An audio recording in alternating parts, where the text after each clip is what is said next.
episode of Nass Season 4. One of my favorite exercises, segments, sort of say, all-star rosters, starters, reserves. Just fun for me, just because like I watch a bunch of hoop just like you, and I feel like it's a good assessment of what I watch, and obviously like crunching numbers and metrics and different stuff and trying to match everything up and see if whatever I'm watching actually matches up. So I'm gonna get right into it. I know the East and West All-Star starters were already announced. I had a couple tweaks, but basically what I'm gonna do is gonna go by conference obviously, and then I have like little tiny arguments and segues in between. Just I like to be most objective. Like most of you guys that are watching this, like you watch a bunch of hoop just like I do. So my East starters, not even gonna lie, right off the bat, I had a tough time picking between Cade Cunningham and Jalen Brunson for that first guard spot. I know on Nass on Instagram I've been very, very expressive about my admiration for Cade lately and his contributions and what he's been doing and how he's kind of taking this leap as like a floor raiser, scorer, shot creator, shooter. He's just even a defender, like everything. He's just taken a complete leap, like a leap that you could basically compare to the leap that Anthony Edwards took, I think, after his second year. After that series against the Grizzlies, I believe that series against the Grizzlies might have been, I think that was in his second or third year, but whichever, the leap he took after that series against the Grizzlies in the first round, that's the type of leap I'm seeing from Cade. So, and if you look at the numbers, it's pretty close. I mean, Cade is 25 points, 6.4 rebounds, 9 assists, 45% from the field. He's shooting 36 from 3, and Brunson's a tick under 26 points, 3 rebounds, 7.4 assists, 48.8 field goal percentage. He's shooting 40% from 3 and 81 from the line. Two complete different situations. Brunson plays with some of the best role players in basketball. You know, OG Anunoby, Mikal Bridges, Josh Hart, and obviously like Karl Anthony Towns, who I actually have as a starter. So Brunson's, and don't get me wrong, Brunson is amazing. He's an amazing player. He has amazing pace. He plays on both feet. He's great in the pick and roll. He makes everyone around him better. But I've just been enamored with the way Cade has been playing and the leap he's been taking, and especially in the situation he's in. And that's really what I wanted to dive in a little bit, because like I said on the last episode, like he's playing with guys like Malik Beasley, Isaiah Stewart, Tim Hardaway Jr. Like these aren't guys that, your typical NBA fan would recognize on the street if they walk by them. So I just like to tip my hat off to Cade, and first season with JB Bickerstaff, I got to tip my hat off to JB Bickerstaff because he's definitely played a role in, Cade progressing. So ultimately, like up until like tonight, I really didn't know who I wanted to have start. But ultimately, I just gave it to Brunson because, third seed in the Eastern Conference. They're just a game back of the second seed where my Celtics are ranked.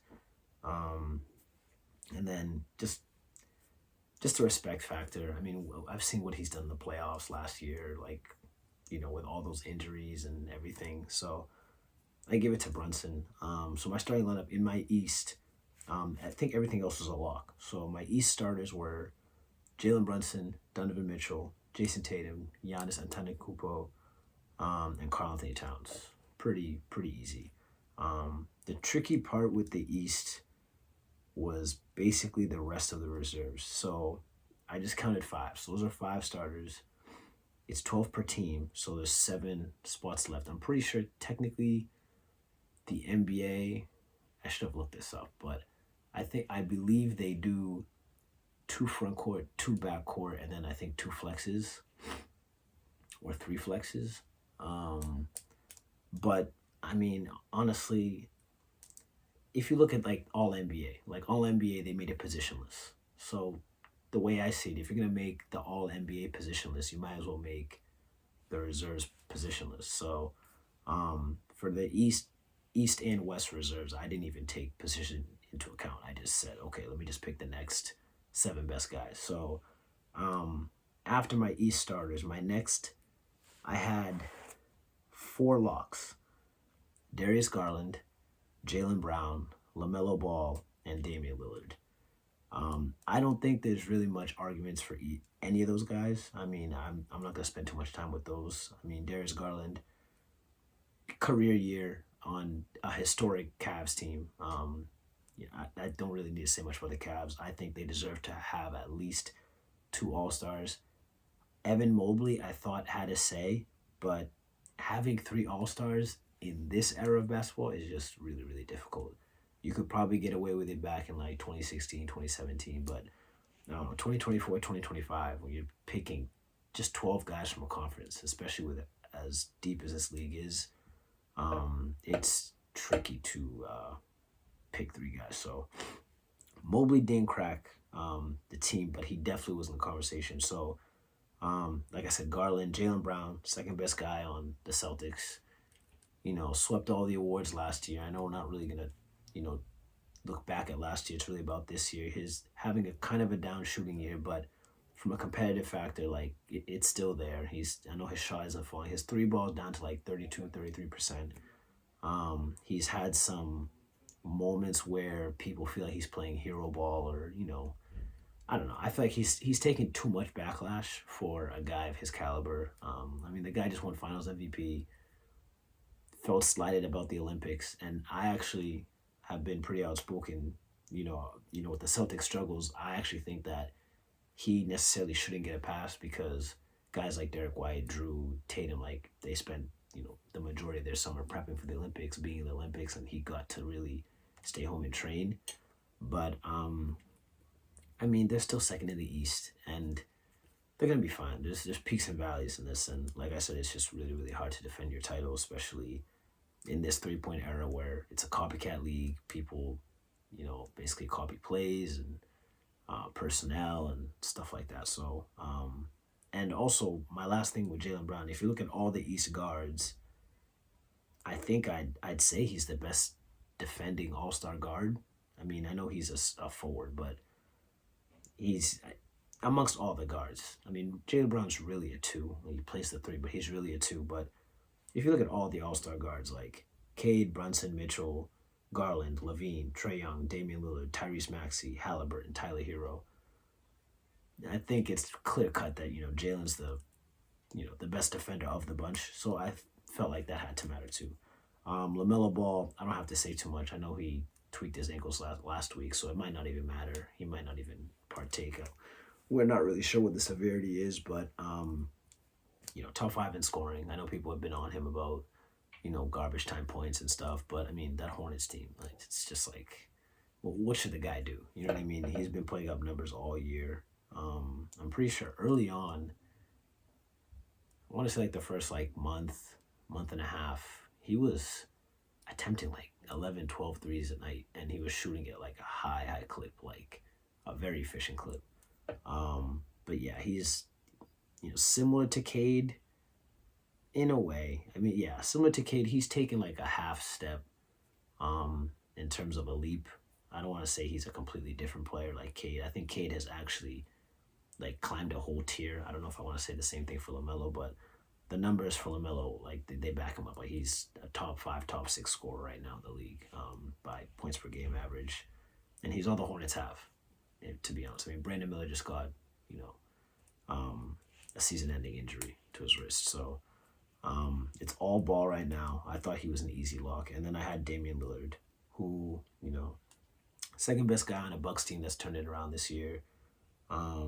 25 points, 4 rebounds, 7 assists, 45% from the field, 38 from the line, 92 from the charity stripe. Like that's pretty much around his career averages. A pretty big bounce back year, and I know a lot of people won't like look back on it, but before he got traded to Milwaukee, there was that story about how he couldn't really work out like in the off season as he has in the past, just because of all the trade rumors and the stuff with him going to Miami and hurting his trade market. So basically he ended up in Milwaukee out of shape, and he kind of had to play himself into shape, and that kind of explains the down year that he had. But he's been great. Like I said, they're 4th seed in the East. Milwaukee's still pretty good. I mean, they're still really good. They're still figuring some things out, but Dame and Giannis, like, that thing it's working. It's working. So those are my locks. So right now, like I said, Dame, LaMelo, Jaylen Brown, Garland. Those are my 4 reserve locks off the bench. Bunch of East reserve guards that there's just a lot going on. I mean, there's Zach LaVine, Trae Young, Tyrese Maxey, Tyrese Halliburton, and Tyler Hero. Tyler Hero on the 7th seed Heat, 24 points, 5 rebounds, 5 assists, 47 from the field, 40 from the line, 40 from the 3-point line, and he's taking 9 3-point takes a game. That's a lot, and 87 from the free throw line. He, similar to Cade, I would say has taken a substantial leap, especially with all the Jimmy Butler saga and all that stuff. I want to tip my hat off to him. He's just grown as an offensive creator. He's closing games. I know over the past week he's had a bunch of double-digit assist games, so he's seeing the floor better. He's just, he's become a better playmaker, and I got to tip my hat off to him. Tyrese Halliburton, his numbers a little bit down, even efficiency, 3-ball, overall his field goal percentage. But when you look at just the point guard position, you ask GMs around the league, hey, I need a point guard just to run my team. You're probably not going to name more than 5-6 guys before you name Tyrese. Obviously, was on the Olympic team for a reason. I feel like I've been fairly harsh on Tyrese, but that Indiana team, they play like a real team. It's not a one-man show. They all use each other. Mathurin, Miles Turner, TJ McConnell, they play well together. They gel, and Tyrese definitely is the head honcho of that. And there's a reason. I mean, they're the 5th seed. Tyrese Maxey, tough year in Philly with the Embiid stuff. PG basically, I guess, declining before our very eyes. I mean, I don't want to say that it's over for PG, but it's been a tough start. Even though he's had a really productive January shooting the ball, but availability just continues to be a problem for him. And I feel like all of this has been, everything's just been dropped on Maxey's lap. And his efficiency numbers have been down, 34 from 3, 43 overall from the field. Still hitting his free throws. But yeah, 27 and 6. The numbers are there. I'm not going to be too harsh on him just because of all the chaos that's going on in Philly. He's just being asked to just, carry them, and that's tough. He's still a young guy in this league. So I have him in the mix. Trae Young, 22 and 11. He's leading the league in assists. I commend him because he's been taking on these young troops, and Jalen Johnson, who, actually just got notified today that he got a season-ending injury. Ricochet, Capella, Bogdanovich. Really fun team. Really fun offense. And Trae Young has actually taken a step back and, kind of let everyone flourish. Not to say that he wasn't doing that beforehand, but there was a lot of more dribbling in the past. And we've seen him put up 28 and 12, or 26 and 11, and stuff like that. So we've seen him orchestrate high-octane offenses before. They're the 9th seed. And then Zach LaVine. Zach LaVine, who I think has had an amazing year, 24 points, 4 rebounds, 4 assists, 51% from the field. That's a career high. He's shooting 44% from deep, also a career high. The Bulls are the 10th seed. I do want to say I feel like Zach LaVine has benefited from A, being healthy, and 2, having 2 legit, competent point guards in Josh Giddey and Lonzo Ball, who are just probably 2 of the more selfless point guards in the league, regardless of talent. Those guys they could care less if they, log a point. They just want to get guys involved, run an efficient offense. And, Zach he's been great too. He's been available, and I know people don't really watch a lot of Bulls games. I'm not going to lie to you, I don't, but I do watch a lot of highlights. in big games, like against, really, really good teams, he's trading buckets against the opposing star or superstar on the other team. And I think stuff like that matters. So for the East, to close out the reserves, I had I actually didn't even check it off yet. I'm kind of doing this on the fly, but basically we had how many spots left? 5, 4, 9. So we got 3 spots left. I do want to shout out Jordan Poole too. I know he's not having an all-star year, even though he stated that. The league's too deep. The league's just too deep. But he's had a really good year. I do want to tip my hat off to him. But yeah, out of this bunch, I'm only 3 spots. This is crazy. I think I have to go Trae Young. You're leading the league in assists. That's not easy. And I think he's probably the most overhated star in the league. And I think the Hawks are the only team to beat the Cavs and the Knicks multiple times this year. I think that matters. That has to matter with this All-Star stuff, because I watch games. I care about matchups. So, even the Cade versus Brunson thing. Sorry to go backwards, but Cade has beaten Brunson and MSG twice. That's the only reason why I even thought this was, kind of an on par All-Star starter candidacy, is just because I've seen this guy play at a high level against another star guy, and I've seen him outplay him. I've seen his team win with inferior talented teammates, and I feel like stuff like that kind of matters when you're trying to nitpick who should be where. So anyways, final 3 spots. I'm gonna put Zach LaVine on there too, just because it's been a while since he's returned to that stage. I know that the 10th seed, the way I see it, the Hawks, the Raptors, the Heat, the Pacers, those are the same. It's the same 4 teams that are always hovering around the play-in.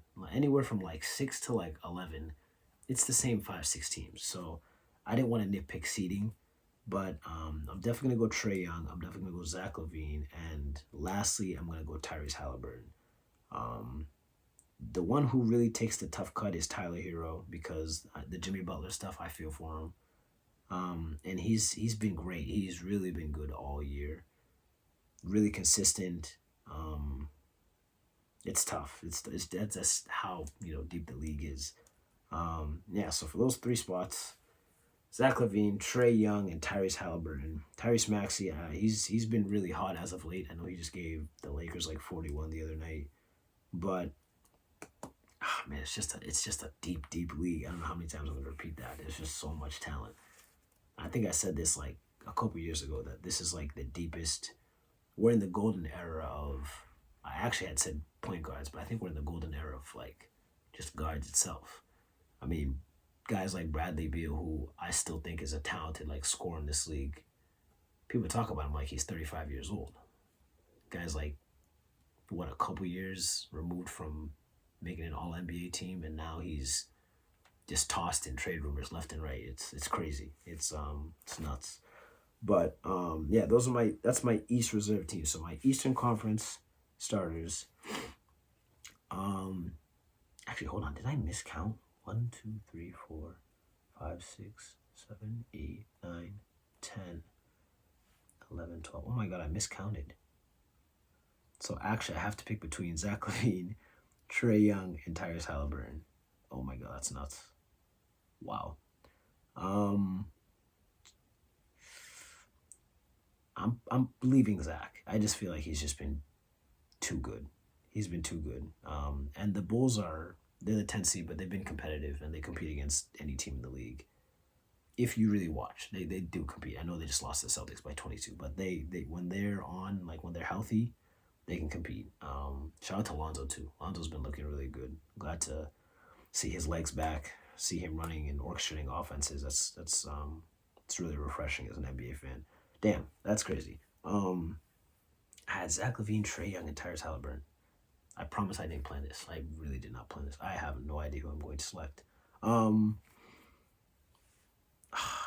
that's tough.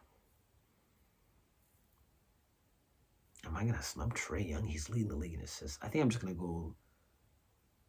Oh my God, am I gonna snub Zach LaVine? That is crazy. Yeah, I think I'm gonna take Trae Young and Tyrese Halliburton. I don't think Zach LaVine's gonna make it. And that sounds awful to say out loud and to the camera. But like I said, it's tough. So yeah, now recounting again. So my East roster, my starters are Jalen Brunson, Donovan Mitchell, Jason Tatum, Giannis Antetokounmpo, Karl Anthony Towns, and my East reserves are Cade Cunningham, Darius Garland, Jaylen Brown, LaMelo Ball, Damian Lillard, Trae Young, and Tyrese Halliburton. That was pretty tough, and we haven't even gone to the West. I haven't even gone to the damn West. The West, viewers are probably gonna think I'm a little, a little off on it. So for my West starters, at the one guard, I had Shai Gilgeous-Alexander. The guard position, I'm gonna get to that next. I'm not gonna announce it yet. At my forward position, I had Kevin Durant. Next to him, I had Jaren Jackson Jr., and then I had Nikola Jokic. So I went Jaren Jackson Jr. over LeBron, and I know that sounds like a hot take, but if, anyone that knows, I'm locked in with 12 of them. So, I've been to Memphis a couple of times, so I've watched a good amount of Jaren Jackson Jr. He's been the most available Grizzly all year. He's been more productive, more impactful than both Ja and Desmond Bane, the next two best players on the team. And if you watch them, listen, they're like a top 7. I think they're top 7 in both offensive rating and defensive rating. They're a top 5 net rating team. And it's kind of because of him, he's leveled up as like a shot creator. Like now the Grizzlies throw him the ball in the post and ask him to create, which is something that you just didn't see from Jaren Jackson the past like couple years. He's still shooting the ball okay. He's not a prolific shooter, but you definitely can't leave him open because he's gonna, he'll hit the shot. So yeah, I didn't have LeBron starting in my All-Star game. Like now listen, like I know LeBron is gonna start regardless, but I just don't think LeBron has been better than KD. I don't think he's been better than Jokic. I don't think he's been better than Jaren Jackson Jr. And then I obviously didn't announce who I have starting at the 2 next to Shai. I'm going to get to that right now. So I had a tie in between 3 guys. These were the 3 guys that I had, in the running. I had Kyrie Irving, Anthony Edwards, and Devin Booker. Those are the 3 guys I had in the running for the off-guard position next to Shai. So Kyrie, 24 points, 4.5 rebounds, 5 dimes, 48 from the field, 42 from 3, 90 from the line. He's basically carried this Mavs team all year. I know he's missed his, small amount of games, not as much as we've become accustomed to. He's been pretty healthy the majority of the year. The Mavs actually at one point were like 4th, 5th in the West. They've kind of been hanging by a thread the past, I want to say, 2 weeks. I know they won tonight. They beat the Pelicans like 137, 135, something crazy. He had a good game. He had like 27, 5 and 5, something like that. Kyrie, I've said numerous times, he's in his 2010 like Kobe mode. Like just 25, 5 and 5. He's gonna compete on defense when he can. Obviously he's a smaller guard, but he's gonna give effort. He's gonna be your closer in the 4th. Like you're gonna live and die with him shooting tough shots, creating offense. You can kind of, when you watch Maverick games, you can kind of see that if Kyrie doesn't have it going like really early, he's just going to pick his spots. And that's something that you would see from, guys like Kobe, guys like Michael Jordan, where like they would let their teammates kind of like, chip in, get in their rhythm. And then, 4th quarter comes and whose time it is. So I had Kyrie, potentially. I had Anthony Edwards, 26 points, take under 6 rebounds a game, 4.5 assists, 44 from the field, 42 from 3. He's taking 10 threes a game. I know I said this last episode. He's taking 10 threes a game. He's hitting 4 a game, 42%, shooting 82 from the line. Minnesota has been pretty hot as of late. They just beat the Phoenix Suns tonight. Edwards was pretty much the best player in the second half. Closed in the 4th quarter, had a clutch steal on Grayson Allen, slammed it home, had a couple of dunks, showed some emotion. He's coming into his own, and it's it's crazy to say this because at one point, we had that stretch where James Harden was, he had the throne as the best two guard in the league. And then I felt like he handed that off to Devin Booker. And Devin Booker had it from like, let's say 2020 to like 2022, 23. Yeah, I mean, you could even say last year too. I mean, he made the finals in 2021, but he's kind of been, the head honcho at the two guard position. And then here comes Anthony Edwards. Now, last year they kind of, went back and forth, and then obviously you saw them get along in the Olympics, and um, you saw that dynamic, how they were able to coexist, which was cool. Now, I really do feel like Anthony Edwards might be taking this two guard throne from Devin Booker. Now, no disrespect to guys like Jaylen Brown, Donovan Mitchell, but I just think Edwards is just one of those guys. He's just a motherfucker to stay in front of. And towards the end of the game, he had these two dunks against the Suns, and then this wasn't like a crazy play or anything, but it was just mind-boggling. Like, I just noticed that the Suns don't have anyone to stay in front of Edwards, and that includes Booker. When Edwards wants to go to the rim, he is going to get to the rim, and it's very Dwayne Wade-esque. And not a lot of guys are that like relentless and athletic and ruthless at getting to the rim. So Anthony Edwards, Minnie's been looking good. They've been without Dante DiVincenzo, lost him to an injury. He's been sidelined. Rob Dillingham is finally getting some burn. He's showed some flashes.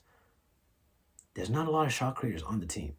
That's like, the mind-boggling thing to me that stands out when I think about the Wolves is it's really Edwards or die a lot of times. And, Mike Conley's in a new phase of his career. I think he has like a year left. This might be his last year. Who knows? But Edwards just has, I think, a lot on his plate. And the leap he's taking as a jump shooter is crazy. I mean, I don't have his intermediate like metrics in front of me, like what he's shooting on like mid-range pull-ups or post turnarounds or anything like that, but his three ball is literally there. You cannot leave him open from three anymore. You literally can't. He's shooting, like, I know after a couple weeks in the season, people look at numbers, it's like, oh my God, he's shooting 50% from three. Like LaMelo Ball, I mentioned earlier, he went on this crazy stretch. Anthony Edwards is taking 10 threes a game and he's hitting 4 a night. 42%. We're about to be at the All-Star break in like a week and a half. So I think that really matters. Like this is a real thing. This is not a fluke. And then lastly, Devin Booker, 25 points, 4 rebounds, 6.7 assists, 44 from the line, 34 from three, 89 from the charity stripe. There was some discourse I was reading like past couple weeks about like Booker potentially not being an All-Star. I'm like, all right, bro, like come on. Like I know the Suns are struggling, but I'm not about to penalize Booker for, Matt Ishbia, signing on the Beal thing and then them having no room or flexibility to improve the team from the ground up in other facets or other personnel. Like this Nick Richards move is supposed to be this hoorah, but him and Plumlee combined for like 8 rebounds tonight. Granted, they did out-rebound Minnesota, but still, it just felt like there's a gap. There's a talent gap on the team, and Booker has to do a lot. And in that game against Minnesota, he had 9 turnovers, but it feels like he has to do a lot every night. And that's on a team where he has Kevin Durant. So it just shows you that the shot creation, like, it's weird. The Phoenix Suns, you would think they have a lot of shot creators, playmakers, but they end up just giving the ball to Booker and saying, okay, Booker, like, bail us out for the millionth time. So 34 from 3, it's crazy. To me, Booker's like a sniper. But if you really look at his 3-point numbers, like they don't stand out like that much. And I think it's because he doesn't take a ton of them. But this year with Coach Bud and his philosophies to shoot more and all that, I feel like he's had to adapt to that. But he's still the same, star level floor raiser and playmaker for this team. He still has, good vision, can set guys up. And I think Booker and Jokic are the only guys that are top 15 in points per game and assists per game. So I feel like that matters too. But yeah, amongst those 3, Kyrie, Ant, and Devin Booker, I had Ant starting next to Shea. And I went, for my West starters, I went Shea, Anthony Edwards, Kevin Durant, Jaren Jackson Jr., and Nikola Jokic. That's my starting five in the West. So I had six locks for reserves in the Western Conference. I had obviously Kyrie, obviously Devin Booker, LeBron, Victor Wembanyama, James Harden, and Anthony Davis. So those are six guys. 11 players total. That means there's one spot left. Like I said, I went positionless with the reserves, so it might not be traditional, the way the NBA is doing it, but it's similar enough. Like, there's enough talent to go around. So for the guys left, Alperen Sengun, Jalen Green, Ja Morant, De'Aaron Fox, Domantas Sabonis, and Steph Curry. I'm trying to think of the 12 most impactful West players. You know what I mean? So I feel like Anthony Davis, his numbers are still, crazy. I know people are going to kill me for, how are you going to have two Lakers on there? But, I mean, the Lakers are still the 5th seed in the West. The Western Conference is crazy. They just beat the Celtics the other night. I know the Celtics had their own issues, but, sometimes when AD and LeBron want to play bully ball, they're still a very, very hard team to beat.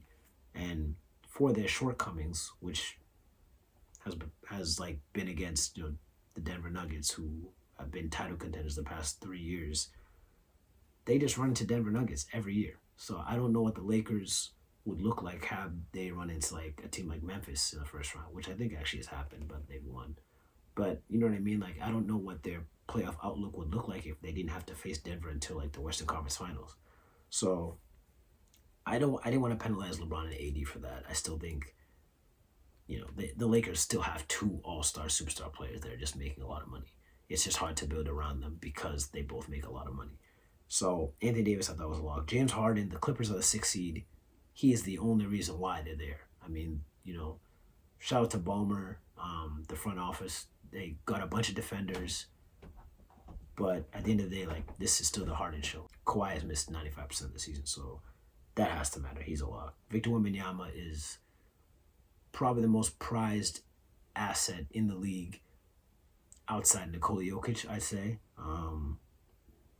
And, he's just a different player. Just like Cade, he's becoming a superstar. He's becoming a global megastar before our very eyes, so he had to make it.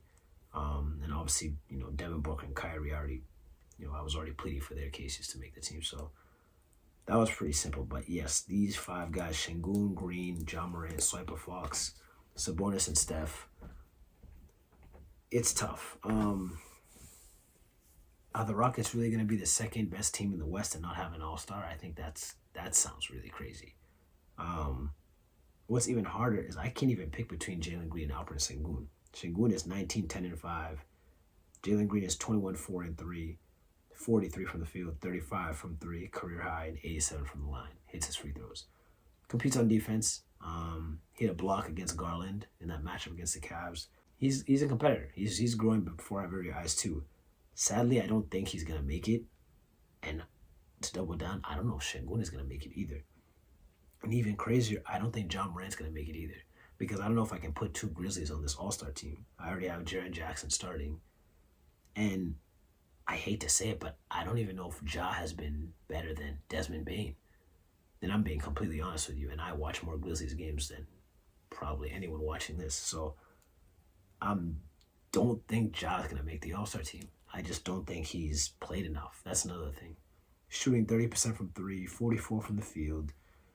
When he's out there, I will give him credit. He has, similar to Donovan Mitchell, taken a step back, let others eat, and as a result, that has been wonderful. They've been winning. It's been remarkable. They've been winning games, but on the other side of it, I've seen the Grizzlies win games without him.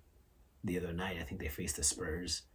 They beat them. Desmond Bane took the point guard role, and he had 14 dimes. There was another game earlier this season. Luke Kennard, was just taking the point guard role off the bench, 14 dimes. So the Grizzlies are just deep. I mean, I just don't. I think this would be considered Ja's.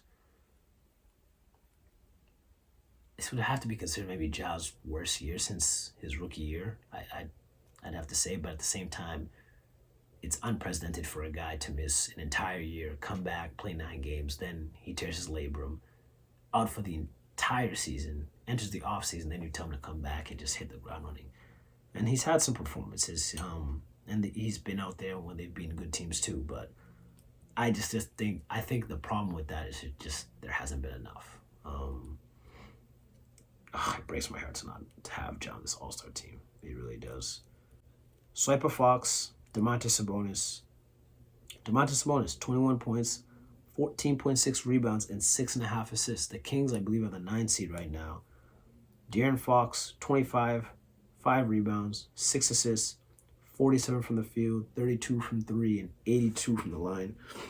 Swiper hasn't been bad this year. He's been pretty good. He's been pretty solid. I know the trade talk's buzzing, and he has a massive trademark and all that. But at the same time, he has missed some games, and I think Sabonis is really important to what they do on both sides of the floor, especially offense.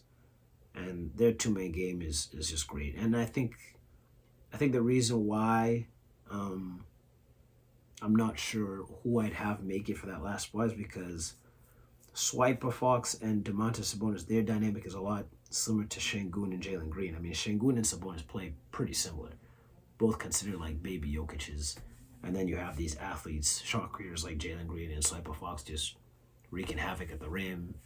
Obviously, Swiper is a much more developed and elite scorer than Jalen Green, but Jalen Green still had some performances where he's shown like, okay, like that might be his ceiling, is something similar to a De'Aaron Fox.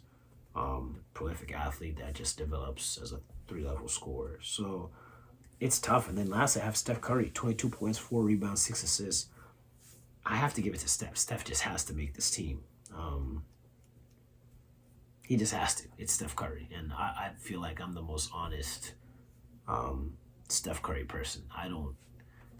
I've had my fair share of, punches with Golden State historically, dating back to even like 2016, like the Western Conference Finals, OKC, Golden State. OKC's up 3-1, and the rest was history. So I've and then LeBron versus Golden State. So I have not really been a fan of Steph, or I have not been on Steph's side a lot, so to say. And then obviously the 2022 Finals with my Celtics, Steph he's broken my heart a lot. Let's just say that he's definitely broken my heart a lot. But I gotta have him for that last spot. So for my West roster, West starters, I have Shai Gilgeous-Alexander, Anthony Edwards, Kevin Durant, Jaren Jackson Jr., Nikola Jokic. And then my West reserves, I have Kyrie Irving, Devin Booker, Victor Wembanyama, LeBron James, James Harden, Anthony Davis, and Steph Curry. So, yeah, there was, I know I spent like 35 minutes crunching this, but someone had to break it down, man. I had to break it down a little bit for you, so that's all I got. Those are my East-West rosters. Adam Silver, the East-West All-Star format is trash. Not gonna lie to you. Not good. Don't like how we're mixing in G-Leaguers with the best guys in the league. I get what you're doing, but I don't know. Personally, I'm not a fan of it. That's really that. Next episode, I'm probably going to crunch a Swiper Fox trade market special segment or whatever, because he's the biggest star on the market. I'll probably talk about Jimmy Butler a little bit. I don't really know what to expect from Bradley Beal. It sounds like the market is getting smaller and smaller by the day, and it's part of the reason is the massive contract. It's very hard to trade someone at $50 million. They're probably going to need a third team to swoop in. I think I'm going to drop I think it's time to revisit the player pyramid, MVP hierarchy, title contender hierarchy. I'll have all that stuff pretty much, set for next episode, and then we can really dive into the season, who we can really have on here. But I guess I got all these hoop juices that I got to get out. So, those are my all-star teams. Season 4, Nass the Pod. Appreciate y'all. Subscribe below. I know I don't say that enough, but like I said, I appreciate y'all. She asked for the feet, but I'm gonna bust for the free ski. She just sent me pictures. Now she getting me key. Call me as Kruger. I be all the way her dreams be. Shorty like a fiend. She be itching just to see me. And I just dropped Genie, so they call me Genie. Only got 3 wishes. Better count on when you need me.